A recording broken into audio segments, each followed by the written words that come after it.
What's good, YouTube? It's Nas, and we back with another video.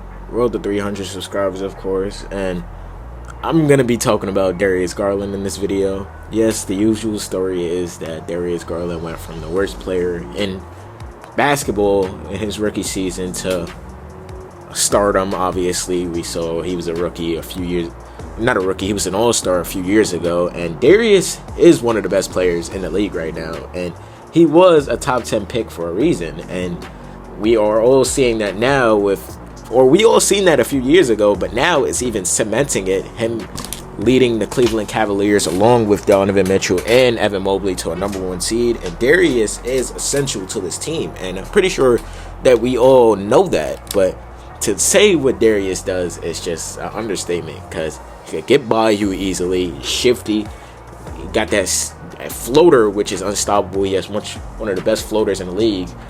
His playmaking is underrated. I don't hear them talk about him being one of the best passers in the league, and really he does everything except for defense. I'd say that, because he is a little guard. He's like 6'1", 6 foot, so you can't expect him to go all out on the defensive end, but on the offensive end he's a monster, bro.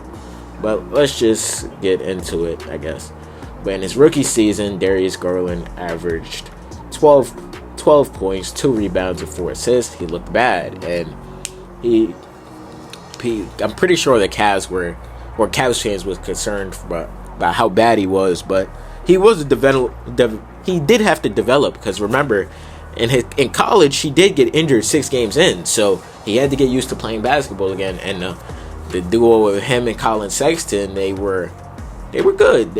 I wouldn't say that they were unstoppable, but they were just fun to watch at that time.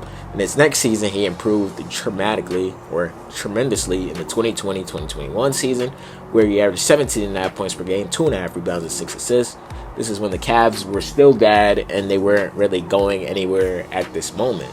The next season, Darius Garland became an all-star. In the 2021-2022 season, he averaged 21.5 points per game, 3 rebounds, and basically 8.5 assists. And I'm 100% sure this was the season he was an all-star. I might have to double check that right now, but Darius just looked good out there. Yeah, he was an all-star this season, but Darius, along with Lauri Markkanen, this was when Lauri Markkanen was on the Cavs, Jared Allen just came to town, and Evan Mobley was a rookie. Darius led this team, and they didn't make the playoffs this season. They were the 9th seed, I believe, the 9th or the 8th seed. But obviously, he was one of the best players in the league, and this is when everybody was talking about Darius Garland being on the top of the league, one of the best point guards in the league. But that conversation quickly died down. I don't know why. But in the next season, in the 2022-2023 season, when Donovan Mitchell arrived to town, he averaged 21.5 points per game, 2.5 rebounds, basically 8 assists. He wasn't an all-star this season. I can't remember why, but this wasn't his down season, I remember, but this was when they became a playoff team, and people were not talking about them like they were contenders, even though they had basically all the pieces to be contenders. So I don't really understand that notion, but starting 5 with him, Donovan, Karis LeVert, or Isaac Okoro, whatever you want to fill in, Evan Mobley and Jared Allen, they were good this season, but they weren't good enough to get it done. In the 2023-2024 season, he averaged 18 points, 2.5 rebounds, and 6.5 assists. His stats took a major drop off than what we see in the previous 2 years, and this was because of the eye injury that he faced.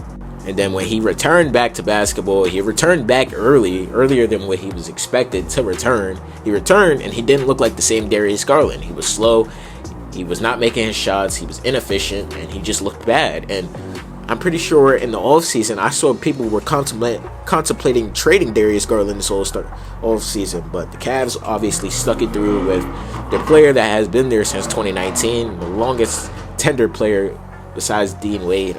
I don't know if Dean Wade is still there. He's one of their longest tenured players, which is crazy, and 2019 was 6 years ago, which is fucking insane. But I don't know, like, it was something about last season that really didn't look good for Darius Garland. I saw edits, where has he gone? Like, it was just a bad overall season for Darius Garland, and in the playoffs he didn't look good either, so that didn't really help out his case for being a Cleveland Cavalier the upcoming next season.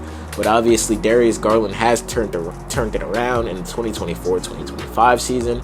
We averaged right now where he's averaging 21 points, 2.5 rebounds, and 6.5 assists, looking like the old Darius Garland. Yes, the points are not as good as it was in the 2022-2023 season and the 2021-2022 season, but you can obviously see that he's a better player. He's a way better player, and the Kenny Atkinson system is really helping him grow his game even more. Like, it's not just about the stat sheet. You got to watch what Darius is actually doing in the game, because when I watch a Cleveland Cavaliers game, I'm watching basically for Darius Garland. I wouldn't say that I'm not watching for Donovan Mitchell, but I feel like Darius Garland has been an underrated piece in the NBA for a couple years now, and now that he's actually getting to shine, I hope people don't start to overrate him. Like, I feel like he's in the top 10 conversation for guards. If you don't have Darius Garland in your top 10 in guards, you're an idiot.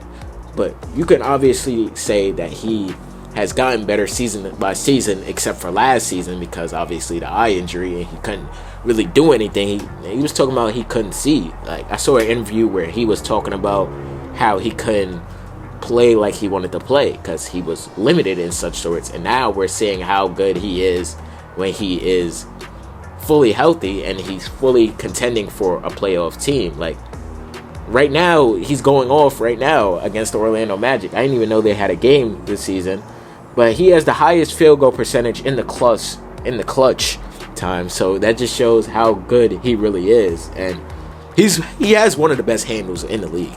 I don't want it to sound like I'm gassing him up, but he's really that good. Like, if you have the time to watch a Cavs video or a Cavs game, just watch it, and you're gonna see how much Darius Garland surprises you and how good he really is. And I don't know why he's not talked about enough when you talk about these great point guards in the game and the great point guards nowadays. Like, I don't know, like they keep with the same topics. Like, I already made a video about NBA media, all that blah blah blah. I'm not gonna do it again.